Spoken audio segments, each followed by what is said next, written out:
नमस्कार, प्रादेशिक समाचार के साथ मैं आसिया नाजली। पहले मुख्य समाचार। राष्ट्रपति चुनाव के लिए 99% से अधिक हुआ मतदान। गुरुवार को संसद भवन परिसर में होगी मतगणना। प्रधानमंत्री नरेंद्र मोदी ने कहा, 21वीं सदी के भारत के लिए रक्षा क्षेत्र में आत्मनिर्भरता का लक्ष्य बहुत महत्वपूर्ण। एनडीआरएफ की टीम ने कोडरमा स्थित पंचखेरो डैम में डूबे सभी 8 लोगों का शव बाहर निकाला। सभी पीड़ित परिवारों को सरकारी नियमानुसार मिलेगी सहायता। पश्चिम बंगाल के किसानों को राहत देने के लिए डीवीसी ने 22 से 28 जुलाई तक मैथन डैम से पानी छोड़ने का लिया निर्णय। धनबाद शहरी क्षेत्र में जलापूर्ति होगी प्रभावित। और देश में कोविड रोधी टीकाकरण का आंकड़ा 2 अरब 30 लाख के पार पहुंचा। झारखंड में वैक्सीनेशन अब भी धीमी। अब तक 4 करोड़ 10 लाख 41,291 डोज लगे। और अब समाचार विस्तार से। देश के राष्ट्रपति चुनाव की मतगणना गुरुवार 21 जुलाई को संसद भवन परिसर में सुबह 11 बजे से शुरू होगी। देश का नया राष्ट्रपति चुनने के लिए कल संसद भवन, राज्य विधानसभाओं और अन्य निर्धारित स्थानों पर वोट डाले गए। मतदान प्रक्रिया में 99% से अधिक मतदाताओं ने हिस्सा लिया।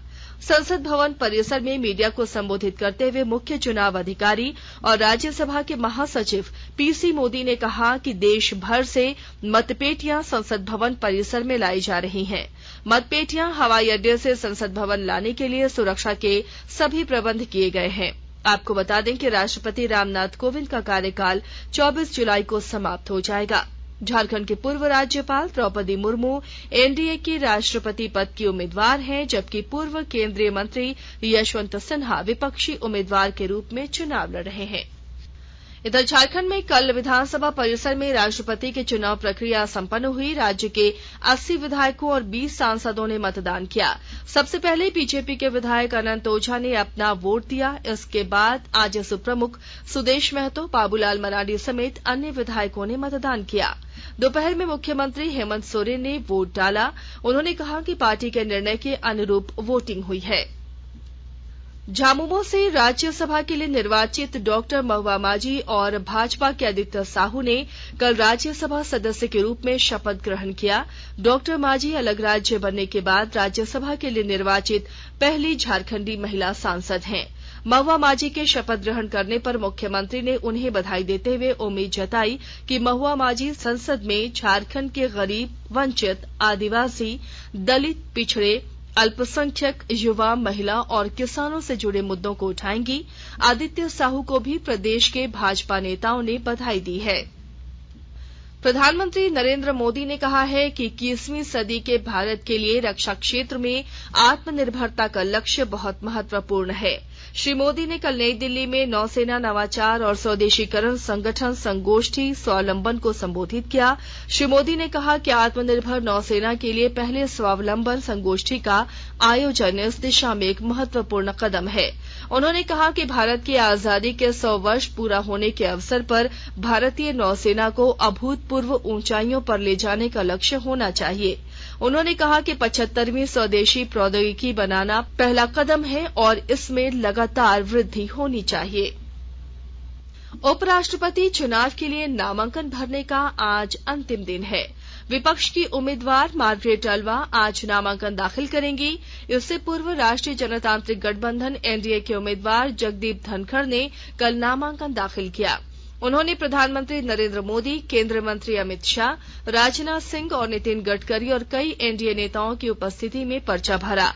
श्री धनखड़ ने कहा कि उन्होंने नहीं सोचा था कि उनके जैसे साधारण पृष्ठभूमि वाले व्यक्ति को यह अवसर मिलेगा। नामांकन पत्रों की जांच 20 जुलाई को होगी और 22 जुलाई तक नाम वापस लिए जा सकते हैं। मतदान 6 अगस्त को सुबह 10 बजे से शाम 5 बजे तक होगा और उसी दिन मतगणना भी होगी। झारखंड विधानसभा का मॉनसून सत्र 29 जुलाई से शुरू हो रहा है। 5 अगस्त तक चलने वाले मॉनसून सत्र के दौरान शनिवार और रविवार छोड़कर कुल 6 दिनों का कार्य दिवस होगा। 30 जुलाई शनिवार एवं 31 जुलाई रविवार होने के कारण अवकाश रहेगा। मुख्यमंत्री हेमंत सोरेन ने कल कोलेबिरा के रामजड़ी निवासी एक बालक अनुज डांग को उसके बेहतर इलाज के लिए 1 लाख रुपए राशि का डिमांड ड्राफ्ट सौंपा। अनुज डांग का ऑपरेशन होना है, लेकिन वो अत्यंत गरीब परिवार से है। कोलेबिरा विधायक विक्सल कोनगाड़ी ने इसकी जानकारी मुख्यमंत्री को दी और बच्चे की मदद का आग्रह किया। इसके बाद सीएम ने गंभीरता को देखते हुए उनके बेहतर उपचार के लिए मुख्यमंत्री राहत कोष से 1 लाख रुपए राशि का डिमांड ड्राफ्ट सौंपा। हजारीबाग जिले में सामान्य से कम बारिश होने के कारण धान की रोपाई शुरू नहीं हो पाई है। इससे जिले के किसान चिंतित हैं। विस्तृत जानकारी दे रहे हैं हमारे संवाददाता। सावन का महीना शुरू हो चुका है, लेकिन खेत में धन रोपनी अब तक शुरू नहीं हुई है। दरअसल मानसून ने हजारीबाग के किसानों को इस बार धोखा दे दिया। 15 जुलाई तक महज 58.6 मिलीलीटर ही बारिश हुई है, जिस कारण रोपनी नहीं हो पाई। मानसून के धोखा देने के कारण किसानों के चेहरे मुरझाए हुए हैं। हजारीबाग जिले में जुलाई महीने में औसतन 301.1 मिलीमीटर वर्षा होती थी। 2021 में जुलाई महीने में सामान्य से अधिक वर्षा हुई और रिकॉर्ड 334.4 मिलीमीटर आंका गया, लेकिन इस वर्ष 15 जुलाई तक महज 58.6 मिलीमीटर वर्षा हुई है। हजारीबाग में बारिश कम होने को लेकर सांसद जयंत सिन्हा भी चिंतित हैं। उन्होंने कहा कि हम लोग इस समस्या को लेकर अब राज्य सरकार को खत लिखने जा रहे हैं ताकि क्षेत्र को सूखा घोषित किया जा सके। गौरव प्रकाश, आकाशवाणी समाचार, हजारीबाग। आकाशवाणी के ताजा तरीन समाचारों के लिए आप हमारी वेबसाइट newsonair.com पर लॉग ऑन कर सकते हैं। ताजा समाचार Twitter handle @AIR news alerts और Facebook page All India Radio News पर भी उपलब्ध है। आप प्रादेशिक समाचार एकांश के ट्विटर हैंडल @AIR न्यूज _ और फेसबुक, इंस्टाग्राम पेज तथा YouTube channel AIR news Ranchi पर भी हमारे बुलेटिन सुन सकते हैं। प्रादेशिक समाचार आप आकाशवाणी रांची से सुन रहे हैं और अब पेश है कोरोना से बचाव के कुछ संदेश।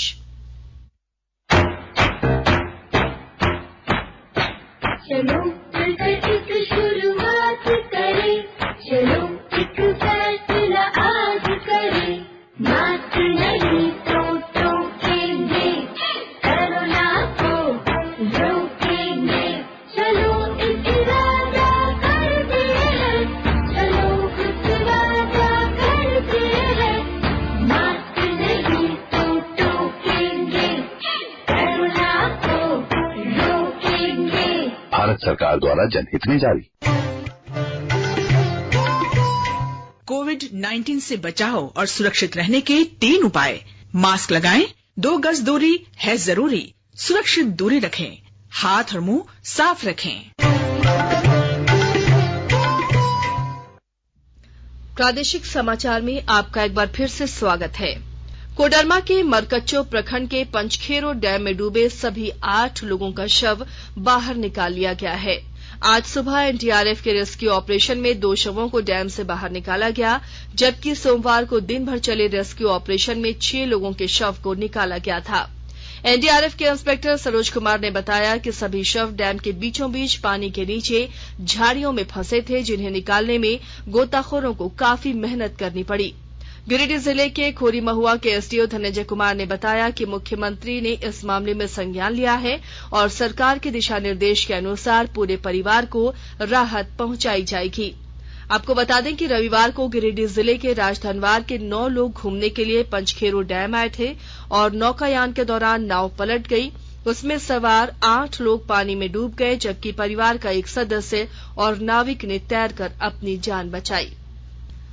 पश्चिम बंगाल के वर्धमान समेत दक्षिण बंगाल के जिलों में कम बारिश होने से किसानों को राहत देने के लिए डीवीसी ने 22 जुलाई से 28 जुलाई तक मैथन डैम से पानी छोड़ने का निर्णय लिया है। यह पानी बर्धमान, बांकुड़ा, हावड़ा और हुगली के किसानों की समस्या को देखते हुए छोड़ा जाएगा। केंद्रीय जल आयोग के अनुसार 5 जिलों के अधिकारियों के साथ बैठक में यह फैसला लिया गया। सिंचाई विभाग के अधीक्षक अभियंता प्रदीप कुमार चक्रवर्ती ने बताया कि 22 जुलाई से 7 दिन तक पानी खेती के लिए छोड़ा जाएगा। इससे कुछ दिनों तक धनबाद शहरी क्षेत्र में पानी की किल्लत होने की संभावना है। साथ ही डीवीसी का बिजली उत्पादन भी प्रभावित होने की संभावना है। देश में कोविड टीकाकरण 2 अरब 30 लाख का आंकड़ा पार कर चुका है। कल 25 लाख से अधिक टीके लगाए गए। केंद्रीय स्वास्थ्य मंत्रालय ने बताया कि 12 से 14 वर्ष के बच्चों को अब तक 6 करोड़ 43 लाख से अधिक टीके लगाए जा चुके हैं। वहीं 5 करोड़ 87 लाख से अधिक एहतियाती टीके लगाए गए। इधर झारखंड में टीकाकरण अभियान धीमी गति से चल रहा है। अब तक 4 करोड़ 10 लाख 41,291 डोज लगाए गए हैं। एहतियाती डोज 5,19,938 लगाए गए हैं। वहीं झारखंड में कल कोविड के 58 नए मामले सामने आए। राज्य में अब तक 4,37,795 मामले आ चुके हैं, जिसमें 4,31,425 संक्रमित स्वस्थ हुए हैं। गोड्डा जिले के उपायुक्त जिशान कमर ने विभिन्न योजनाओं के लिए भूमि उपलब्ध कराने के लिए कल भू अर्जन विभाग की बैठक की। उपायुक्त ने भू अर्जन पदाधिकारी को विशेष अभियान चलाकर लंबित आवेदनों का निष्पादन जल्द करने का निर्देश दिया। केंद्रीय संस्कृति और सूचना तथा प्रसारण मंत्रालय की ओर से 22 जुलाई से हर घर तिरंगा कार्यक्रम शुरू किया जा रहा है। आजादी का अमृत महोत्सव के तहत देशवासियों में देशभक्ति की भावना जागृत करने और राष्ट्रीय ध्वज को सम्मान प्रदान करने के उद्देश्य से यह कार्यक्रम शुरू किया जा रहा है।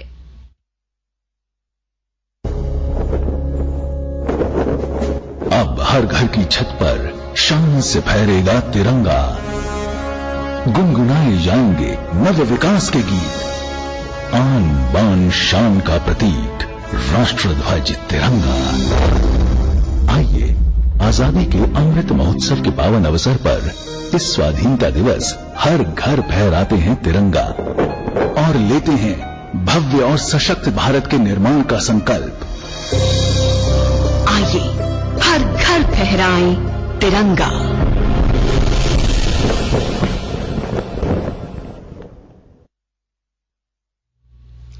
सरायकेला खरसावां जिले के राजनगर प्रखंड के डुमरडीहा पंचायत के लक्ष्मीपोसी और विक्रमपुर में डायरिया के प्रकोप से 21 लोग पीड़ित हैं। 2 दिन पूर्व रविवार को लक्ष्मीपोसी में 10 डायरिया पीड़ित मिले थे, जिन्हें इलाज के लिए सदर अस्पताल भेजा गया। इस बीच सूचना मिलने पर प्रभारी चिकित्सा पदाधिकारी डॉक्टर जगन्नाथ हेम्ब्रम के निर्देश पर मेडिकल टीम लक्ष्मीपोसी गांव पहुंचकर लोगों के स्वास्थ्य की जांच की। जांच में दूसरे दिन और 8 लोग डायरिया पीड़ित मिले। साथ ही पास के गांव विक्रमपुर में लोगों के स्वास्थ्य की जांच की गई, जिसमें 3 लोग डायरिया पीड़ित पाए गए।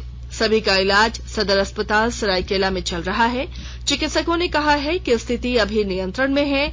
पीड़ितों के स्वास्थ्य में तेजी से सुधार हो रहा है। पश्चिमी सिंहभूम जिले के मुफस्सिल थाना क्षेत्र में चाईबासा चक्रधरपुर मार्ग में कल सड़क हादसे में एक शिक्षिका की मौत हो गई। उत्क्रमित उच्च विद्यालय की प्रधान शिक्षिका नीलिमा तामसोई स्कूटी से प्रखंड संसाधन केंद्र जा रही थी। इसी दौरान सामने से आ रहे टाटा मैजिक गाड़ी ने बारीपी गांव के पास टक्कर मार दी, जिसके बाद शिक्षिका को घायल अवस्था में एम्बुलेंस से सदर अस्पताल पहुंचाया गया, लेकिन अस्पताल पहुंचने से पहले ही उनकी मौत हो गई। और अब अखबारों की सुर्खियां। राज्य से प्रकाशित होने वाले लगभग सभी अखबारों ने राष्ट्रपति चुनाव को लेकर मतदान प्रक्रिया पूरी होने संबंधी खबर को पहली सुर्खी बनाया है। इसके अलावा इन खबरों को भी प्राथमिकता दी गई है। प्रभात खबर ने लिखा है, राज्य की स्वास्थ्य योजनाओं में भ्रष्टाचार जारी, नहीं हो रही कार्रवाई। हिन्दुस्तान का शीर्षक है, झारखंड में राष्ट्रीय ग्रिड से बिजली आपूर्ति में कमी। दैनिक भास्कर ने वकील राम प्रवेश की हत्या में 5 दोषियों को आजीवन कारावास की सजा होने की खबर को प्रमुखता दी है। दैनिक जागरण ने खूंटी के लतरातू डैम को राष्ट्रीय महत्व का पर्यटन स्थल घोषित होने की खबर को पहले पेज पर प्रकाशित किया है। अंग्रेजी अखबार हिन्दुस्तान टाइम्स ने मध्य प्रदेश में नदी में बस गिरने से 13 लोगों की मौत और द टाइम्स ऑफ इंडिया ने नीट फर्जीवाड़ा करने वाले गिरोह का खुलासा की खबर को प्राथमिकता से प्रकाशित किया है। और अब अंत में मुख्य समाचार एक बार फिर। राष्ट्रपति चुनाव के लिए 99% से अधिक हुआ मतदान। गुरुवार को संसद भवन परिसर में होगी मतगणना।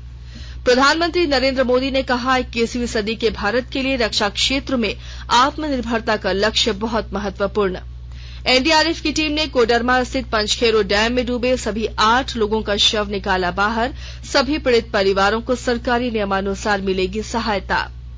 पश्चिम बंगाल के किसानों को राहत देने के लिए डीवीसी ने 22 से 28 जुलाई तक मैथन डैम से पानी छोड़ने का लिया निर्णय। धनबाद शहरी क्षेत्र में जलापूर्ति होगी प्रभावित। और देश में कोविड रोधी टीकाकरण का आंकड़ा 2 अरब 30 लाख के पार पहुंचा।